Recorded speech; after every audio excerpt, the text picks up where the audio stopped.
Fala Dev, seja bem-vindo a mais um vídeo e hoje a gente vai ver algo que acontece bastante. Então, na nossa aplicação, muitas vezes a gente tem uma requisição que a cada tanto tempo eu quero que ela faça novamente a requisição para atualizar os meus dados em tela. Então, por exemplo, aqui eu tenho uma aplicação de exemplo, então cada vez que eu dou F5, ele faz a requisição novamente para uma das minhas URLs e traz o resultado atualizado. Então a gente vai ver como que a gente consegue fazer isso com um tempo pré-definido para que não fique recarregando a página aqui para o meu usuário. Então aqui eu tenho 3 URLs e a cada vez que eu recarrego minha página, ele sorteia uma das minhas URLs e traz o resultado, né, a resposta dela aqui em tela. Porém, para mim conseguir fazer isso sem esse procedimento de recarregar minha página ou sem pôr a minha requisição dentro de um use effect, eu tenho que pôr a minha requisição dentro de um componente do lado do cliente, né? Não, aqui a gente vai fazer, né, a requisição sempre do lado do servidor nesse meu componente, nesse meu server component.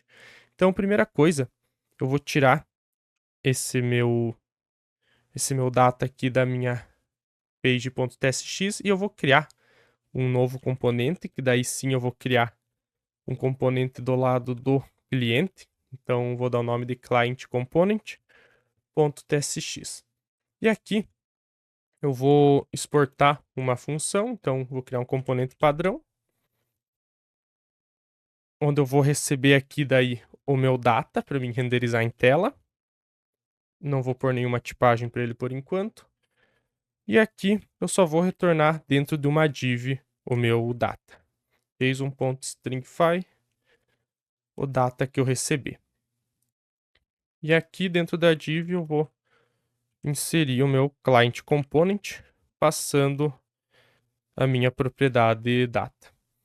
Então, dessa maneira, sempre que eu vim aqui na minha aplicação e eu dar um F5, ele continua atualizando. Porém, para mim conseguir fazer essa atualização a cada tempo, por exemplo, a cada 3 segundos, sem precisar atualizar a minha tela, dar um F5 no meu navegador, eu vou criar aqui um novo hook personalizado. Então, o nome eu vou pôr use refresh fetch.tsx.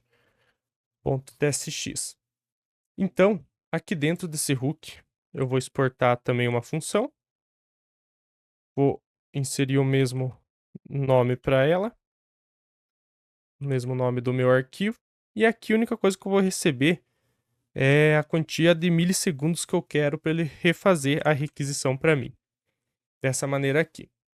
Então aqui, a primeira coisa que a gente vai fazer, eu vou instanciar o meu router, que ele vai ser, eu vou importar do meu use router da minha pasta next/navigation, dessa maneira aqui. E agora eu vou usar um use effect dessa maneira aqui, onde eu vou criar um set interval id igual set interval. Aqui eu passo o meu callback. E aqui eu vou dar um router.refresh. Depois a gente vai ver o porquê disso. E eu quero que ele execute isso a cada tantos milissegundos que eu receber aqui no meu hook. E depois eu tenho só aqui embaixo retornar o meu clear interval, dando o meu interval ID para ele resetar. Então, dessa maneira aqui, eu venho aqui no meu client component, eu deixo eu instanciar ele aqui como um componente do client, com o meu use client, e aqui eu vou chamar ele.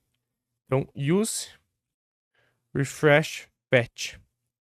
Dessa maneira aqui. Só aqui a minha importação. Os milissegundos. Então eu quero a cada 3.000 milissegundos, ou seja, 3 segundos ele faça novamente a alteração para mim.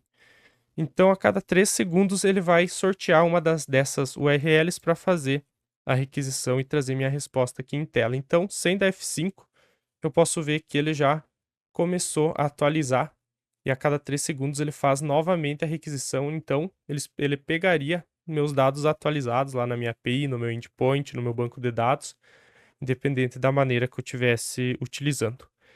E aqui a gente no meu hook, eu usei o router.refresh. Se a gente vê aqui na documentação do próprio Next, eu posso ver que o router.refresh, ele renderiza todos os server components que eu tenho aqui na minha aplicação. Então ele faz novamente essa renderização, e já que o meu componente do lado do servidor aqui renderiza novamente, ele vai fazer novamente todo o processo, então ele vai fazer novamente a requisição para uma das minhas, para um dos meus endpoints. Então é dessa maneira que a gente consegue, sem utilizar um Redux, um TenStack, eu tenho já algumas alternativas prontas, só que nesse caso também consigo fazer aqui apenas com Next e React esse comportamento.